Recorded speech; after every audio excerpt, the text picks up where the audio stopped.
What's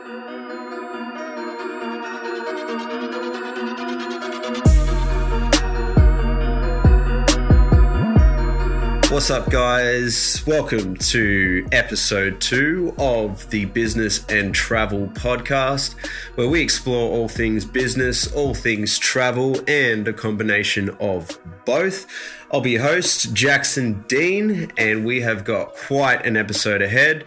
In fact, we've got quite a few weeks ahead in that the fact that we are launching a brand new series, the first series of this show. It's called Next Level.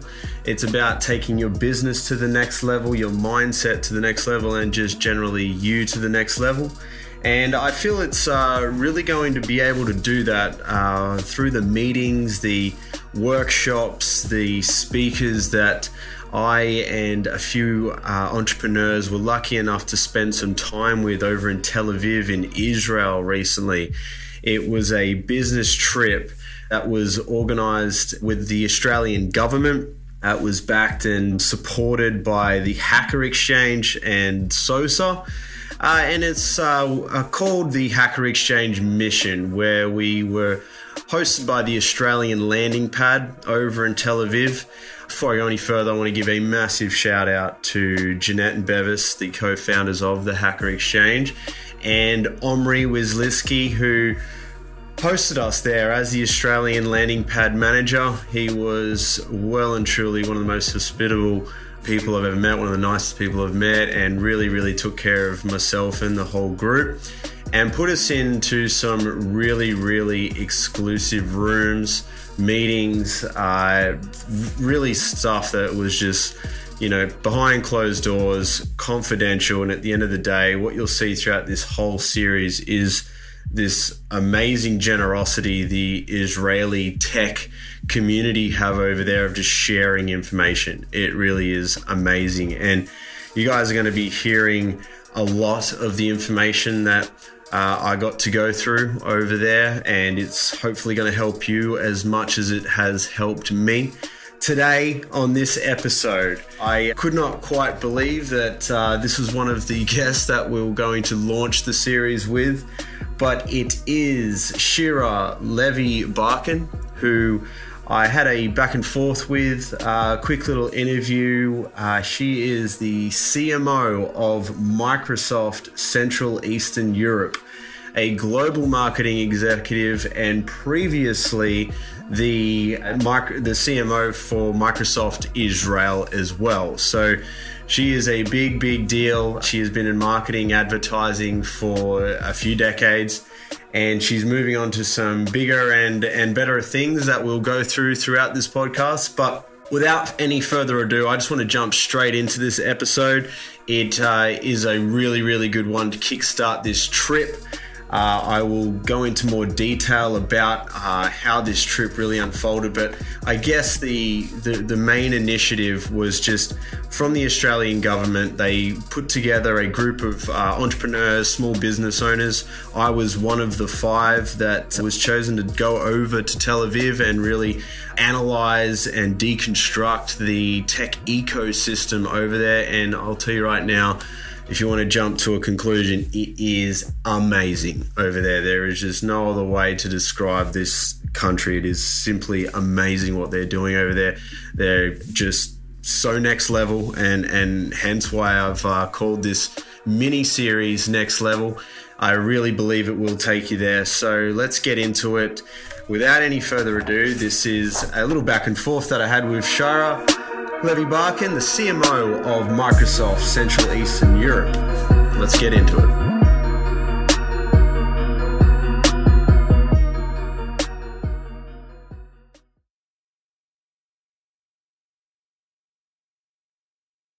How did you get to the position you're at? What's your journey been like? Wow. So I'm a lawyer, by the way. I used to work here in the labor court. Okay. I felt that it was very boring. And I started working it was almost 15 years ago in advertising. And I was a strategic planner. So I was the person who was responsible for all customer insights, researches, creative planning, and having making sure that the marketing communication that the advertising agency is doing is connected to the business strategy.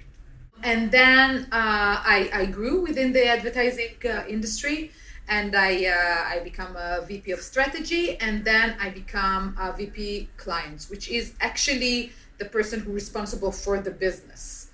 And I was very interested about it. And then it was 6 years ago when Google and Facebook became really, really strong, and I understand that advertising model is losing its strength. Yeah. And everything is moving for technology, and I was very happy to get an offer from Microsoft. I really wanted to work for a global brand. I worked for the Israeli subsidiary for 4 years. Israel is a very developed technology country. So for the States, Israel is kind of a pilot country for everything that they're trying. And I really used this ticket. And I was very good on pitching for money from the Americans for the Israeli subsidiary. And I built the whole direct sale engine in Israel. And it was very, very good and very successful. And actually, they built a big model, a global model according to that. And when CEE saw that, they actually asked me to come and join them. So I'm a kind of a very weird animal in CEE because I'm not located in CEE. I look Russian, but I'm not, I don't speak the language. But in Microsoft, we have, and this is something that is great, we have a lot of infrastructure to work remotely. So I have 40 people across CEE that I work with, and I work with them as I talk to you, right? So we have Skype, and we have, so it's very, very easy to work with. And I travel 30% of my time. And since it's in Europe, it's very easy. It's not long traveling. I really enjoyed the direct sale and the performance and the monetization and all, and marketing automation. So I was very positive that my next step will be there. And I'm a person that really enjoy changing my surrounding and make sure that I stretch my skills all the time, because if not, I feel that, especially in marketing, you're dying.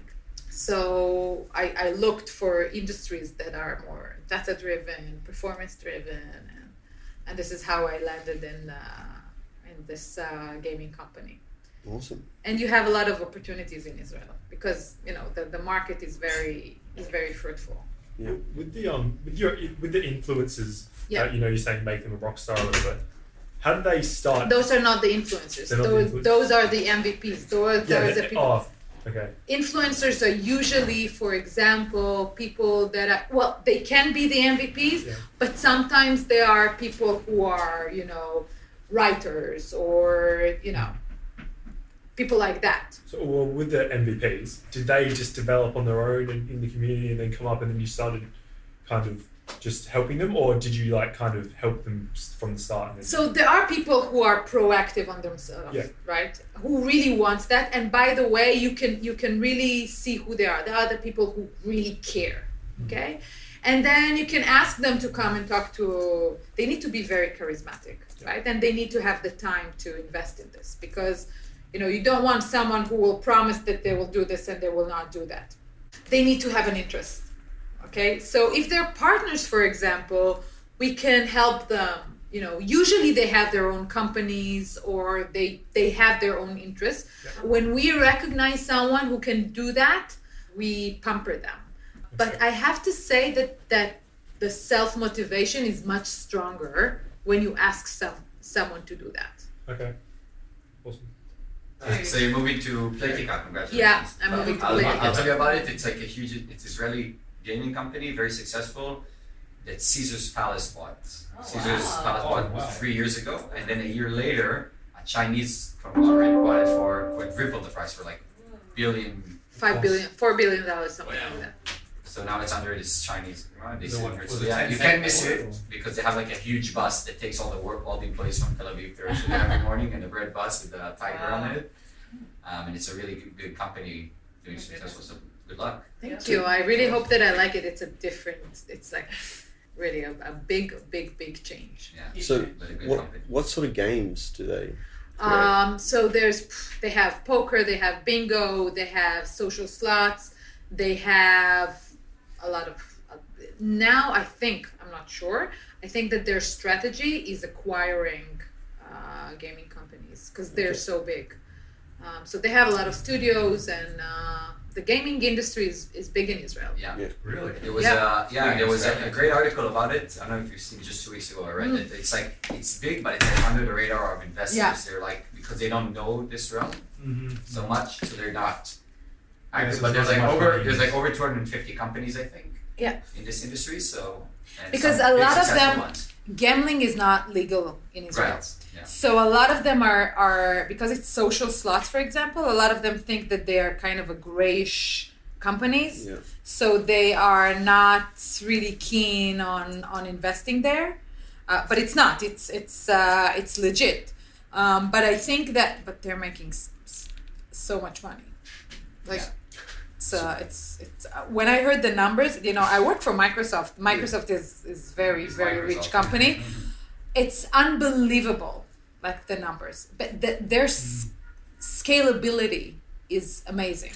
It's a business that is very scaling. So Yeah. Are you talking about your company specifically, or just the no, industry the gaming in industry as a whole. Okay, think about it. You produce one thing and then. So what drew you to that over Microsoft? First of all, I'm 6 years in Microsoft, so I'm kind of bored. Okay. I'm a hyperactive person, so I need. And second of all, I think that I always look at my development as what is how can I still be relevant? I'm not a young person. I'm above 40. And I always think how can I make my marketing skills better and relevant for the market? Okay, so our market in Israel is and the global market, okay, is going into digital, but not just digital, going into performance and monetization. It's becoming very real time kind of a marketing. So I'm doing that on Microsoft, but I don't feel that I'm on the top of the, my marketing skills. I really want to stretch. Yeah. So I thought about two things. I thought about going on those kind of companies or going into more business development areas that are more partners and stuff like that. I still feel that I'm very keen about my marketing. I really love that. So for my personal development, I thought that this will be the right stage. And also, I think about my next step right after that. This is something that will lead to a lot of opportunities for me. So I want to make sure that I always have great opportunities to work within my relevant market. I love that. Because some people would look at CMO of Microsoft Israel and think that's the top of what you can get at a marketing game, but you're not satisfied with that. That's fantastic. No, I'm kind of but it's... You've been 2 weeks in Israel, guys. Come on, You don't see the people are like that we never have enough. It's like there's always something better. It's good. It's great. But it's this hunger that never ends. So what does your day-to-day look like at this new company? I don't know. You don't know? I don't know. That's awesome. I don't know. I don't know. I hope that it will be fun. Like if it's not fun, then it's not worth it. But I think that it will be more about a lot about the retail journey. A lot about like what's happening, like what's the next step, like how to get into them. Marketing is a lot about psychology. So you need to love people and enjoy talking to people and think about what they want and what they need. So I think that this is like on steroids on those companies. I hope so. Has your law helped you? Like the law background? Not at all? No. I think that what the law helped me, the law is usually thinking, if you think about, law is like frames, okay? So you have like your boxes, okay, of the law. But then within those boxes, you need to be very, very creative, okay? Microsoft also works like that. There's the global strategy that is coming down, but then you need to be creative within these frames. And then it's harder than when you have, I think, when you're, for example, in the advertising business, when, the world is your oyster or your canvas and you can, invent new things and do that. It's harder to be creative when you have it very, very framed. So I think that this gave me a lot of creativity skills because I had to, when I was in the law, I used to be the right hand of the מתמחה. The internship. The internship of the legal office. Yeah, the head of the labor law in Tel Aviv. Okay, Yeah. so I used to write the. Yeah, I don't even know. I quit law school after 1 year. Okay. Like briefs and The whatever. Yeah, the decisions. The of decision. of I used judges. to write the Yeah. decisions for her based on the law and and give her, listen, according to the law, there is 1 to 5 years, but I recommend you to do 2.5 years because this person had this and this, and there's presidents that they did this in other and then and I had those like creative remarks that I need to give her, and she used to decide and say, sell it, right? yeah. So I gave her like the frame for the work that she needs to do, and she and my suggestion, and she moved forward with that and added it to that. So I think that gave me a lot of creativity, because one of the things that, for example, Microsoft is very hard on when you get into Microsoft, this is a huge company with its different culture and language. And they're Americans, which are very different than Israelis. Like when they say that something is interesting, we Israeli think, woohoo, it's very interesting. And it's like, it's bad. Okay, so it's a different kind of understanding. And when... I found Americans very, everything's awesome. Yeah, and it took me a while to understand it. And I felt in the beginning that I'm banging my head against the walls. Yeah. But then when I understand that this is the sandbox, now try to be creative there, I find a lot of ways how to do this. And I think that this is what CEE looked for. Yeah. As a manager, I can tell you that when you ask Israeli to do something, he might do this 80%. Okay, he will not do this perfect, but he will always tell you what you can do more, right? Yeah. If you go to, for example, a CE guy to do something and ask him to do something, he will do it 100%. He will do it perfectly, but he will never try to think what he can do more. Yeah. Because this is the way that they think, right? So we can do like 80% of the thing, but we will always think how to grow things. This is why we're so good in startups and not good, by the way, on big solid companies, which is different. And for example, Europeans are very, very good in execution of big companies and, process and methodologies and stuff like that, but they're not good in, starting things and being proactive. So it's a different kind of a cultural thing. Yeah. Did you serve in the military here? Yes. Yeah. For how many years? I've been an officer. I served for 3 years. I was in the Israeli Air Force. I started there is a museum of the Israeli Air Force. So I speak English and French, and I used to be like a tutor there, and people are coming. It's very nice if you're ever going to be in Israel again, and you're keen about aircraft and stuff like that. You see the whole history of aviation there. You can get into the planes and sit there, and it's really, really interesting. So I did that, and then I was in the Kirya here. I was managing the office of What? ראש להק ציוד. It's the guy that actually acquires all the aircraft of Israel. Like third of the military budget is on his hands. Yeah. And what I usually did is there's a lot of companies like Boeing and that work with the Israeli Air Force. So I used to be their host and making sure that they enjoy Israel. We didn't have the Startup Nation yet. Yeah. So we didn't have this tour. But showing them the technologies and taking them across it was a really, really nice. I think the army is I have a great presentation. You probably heard a lot about Startup Nation. Yeah. But one of the main components of Startup Nation is the Army. Yeah. Not just that we are usually commercializing Army technologies, which is one thing. It's also that every boy and girl at the age of 18 has to go to the Army. So it's kind of a melting pot. And there's a lot of fraction there between the people you meet. So from networking perspective, it's really, really good. Yeah. If it doesn't kill you, right? Yeah. So from networking perspective, you meet a lot of people that you wouldn't meet if you haven't been into the Army. It teaches you a lot of managerial skills. Yeah. Because you're 18 years old and you're responsible for 15 other people. Your communication skills are getting much better, and you know how to work within an organization.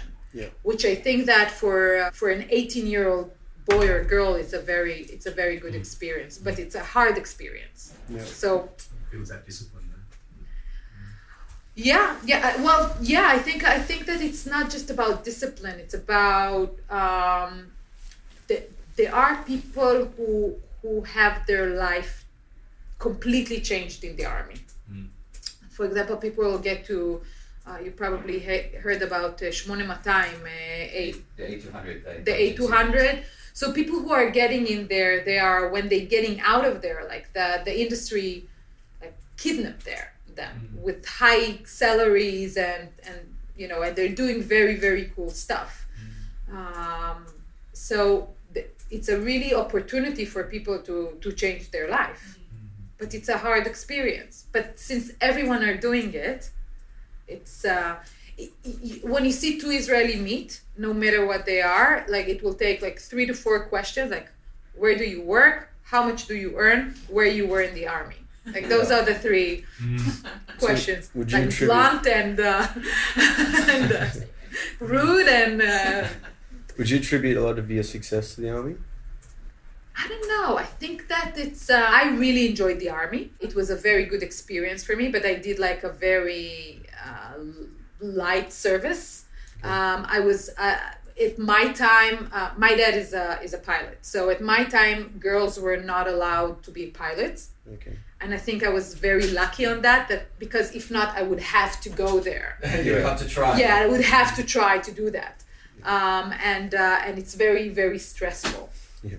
But I think that, first of all, I met a lot of people. I'm still very much connected to the people that I were in the Army. And I had a very independent experience because I was located in Be'er Sheva and I had like my own life that I needed to manage. Yeah. So it was interesting. And I was in the Air Force in the area where, so the museum is in the base where they do the pilot course. Yeah. So you have connection with very quality people, which was very good for me. So from this perspective, I think that it's a very good experience. This is a different question, but how much ad spend were you managing at Microsoft? Ad spend? Yeah, like how big were the numbers sometimes? So it's not that big because it's a B2B audience. Right. So in Israel, I managed approximately $3 million. Yeah. And in CE, I'm managing approximately $5 million Per year or? per year. Yeah. But for example, in advertising, I used to manage $40 million because it's a different kind of an audience. Yeah. Okay. Because B2B, having an event is much easier. Hi. Hey, I'm just saying, guys Yeah. here. Yeah, 55 minutes. הספקתי לעשות את הכל. It's not, but think about it. It's not about how much money you spend. Yeah. It's about the ROI that you get on it. Yeah. Don't think money. Because if you have good investors, right, and you'll show them a good business case that is very framed and thorough, and you thought about all the things that matter, and you have like an ROI prediction, then usually it will be much more conversation than saying, I need $5 million. Could you expand on the B2B to C and how you guys went about that? Because that's actually very similar to what I do. So we have, for example, one thing that we're doing, we're working with our partners, okay? And we have, for example, distributors that are selling to their customers. Yeah. What we are doing is that we have co-marketing budgets. And what we're telling them is we will give you, for example, the creative, we will give you money for media, and you will give us the ROI. Right. Okay? Yeah. We will give you marketing consulting. We will help you build the campaign, stuff like that, but you will give us the ROI. So you'll give us your database. Right. You'll give us, the your top of mind. You will make sure that all your sellers are working for this campaign. Yeah. And then it's a win-win kind of a thing. But when you build this, you need to make sure that when you give money to your partners for that there's a very framed ROI on that from their side, that they're committed to that. They might be wrong, but they're actually doing that. Yeah. And usually they're very, very happy for that. Yeah, well, it's a win-win. Yeah, it's a win-win. Yeah. And this is the only way that we can scale. Yeah. The only way that we can scale. Working with partners, this is a different kind of presentation. Is a different kind of a marketing. By the way, we see our partners as an audience that we work with. Yeah. Yeah, no, it makes sense. Awesome. All right. Thank you so much for answering all those questions.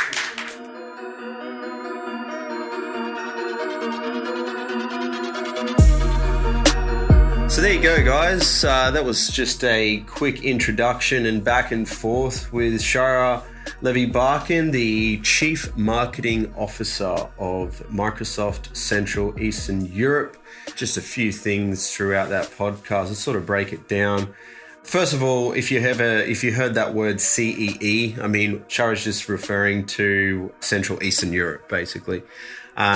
And throughout this podcast, I mean, she unpacks some pretty interesting things. I mean, she's worked for Microsoft for at least 6 years now, and I think it's quite interesting that she's sort of leaving Microsoft on a whim. No idea of really what the job entails at Playtika. That company did a bit of research. It's worth well over $4 billion by the looks of it. So it's a massive corporation that she's going to be transitioning over to, and I wish her all the best. It's definitely going to be interesting transitioning from Microsoft to a gaming company, and I think that's quite exciting. But a few of the things I took away was definitely the framing of circumstances. You know, just to compare it to what I do with a lot of clients and what we do ourselves, when we live in frames, I guess, online when it comes to online marketing. And obviously Shira's got a huge extensive career in marketing and advertising, and that legal background of working within a frame but trying to think as creatively as possible within that frame is really, really helpful, especially with stuff that we do when we think about, say, advertising on Facebook or advertising on Instagram or any of the other social platforms. You know, we're essentially working within a frame there. LinkedIn is a frame, Facebook is a frame, Instagram is a frame, but because we have that frame, we have that framework, that platform that we sort of have to abide by the rules, the guidelines and everything else, then it's time to put that creativity hat on and try and outperform within inside that frame. And I guess that's what we do all the time. And that legal background that Shira's got and applying that to advertising and marketing is probably a big reason, I think, why she has been so successful throughout her career and in thinking that way. I think it's worth mentioning that this is just part one of 3 episodes that we're launching with Shira. So that was just a quick little back and forth, an introduction to what Shira's done throughout her career and a few little tidbits of information. But part 2 and 3 of the conversation that we had with Shira is actually going to be the lecture that she presented us with. So we're going to be breaking that up into 2 episodes over the next 2 episodes that you'll hear. If you want to tune into those, make sure you subscribe to this podcast so that you do keep updated and get to hear it first as soon as it does launch. lecture is really, really good. It's about advertising and marketing and how they actually approach advertising and marketing at Microsoft. So real good inside information there on how a global company does that. And really, we just learned how to create long-term relationships with a B2B audience, a B2C audience, and even a B2B2C audience, and sort of how we could jumpstart our online sales. So just want to take that back. I mean, these acronyms, just in case you haven't heard those before, B2B just means business to business, B2C means business to consumer, and B2B2C just means business to consumers. So there's a few different ways that you sell in different business models. For us, we do a lot of B2B sales because we work with a lot of business owners, so we're in the B2B world, but we're sort of also at Social Growth Media in this B2B2C world where we're taking care of another business's customers or trying to help this another business's customers. So when you heard me to allude to that question throughout this particular episode, that's what I was referring to. It was really, really insightful meeting a CMO of Microsoft and all the extensive knowledge that she shared throughout these lectures. So I really do want you to tune in. They're really, really good. It would mean the world to me if you could leave a rating and review on this podcast if you found it helpful. You know, this is just kicking off, so every bit of feedback helps. If you'd like to shoot me a quick direct message to Instagram, just look me up, Jackson Dean, and you will find me there. So again, guys, this is just the beginning of this new series called Next Level. It's going to take your business to the next level, your mindset to the next level, and you to the next level, simply because this is just one guest of about 15 that we're going to have on this podcast throughout this mini series. Some of the other guests that we have is the head of product in Facebook Israel. So we've got some real powerhouse guests that will help you on your journey of business. And I can't wait to see what happens here. I can't wait to hear from you guys and see what you've learnt throughout this. I know I learnt a lot through this trip, and it goes without saying, I definitely recommend visiting Tel Aviv if you have that inclination to travel, especially if you've got a business and you want to get connected over there. I can certainly help you do that if you need the right introductions and all of that. I guess I'll leave it there for this episode there, guys. I appreciate your attention. I appreciate you tuning in, and I look forward to seeing you in the next episode. As always, if you'd like to check out what I do behind the scenes, I run an international agency. It's called Social Growth Media. You can grab some free resources if you're interested in building a better advertising and marketing process and approach to your business. You can head on over to www.socialgrowthmedia.com/resources and you can grab some free ones. Got a bunch of stuff on there at the moment about Instagram marketing if that interests you. And we're launching and updating that content regularly. So make sure you subscribe, drop us a line, and we will see you in the next episode of Next Level. This is a mini series about our trip to Tel Aviv, Israel, in association with the Australian government, the Hacker Exchange, and SOSA. It was an amazing trip, and this is just one of many episodes ahead. So stay tuned. My name is Jackson Dean, and I look forward to seeing you in the next episode.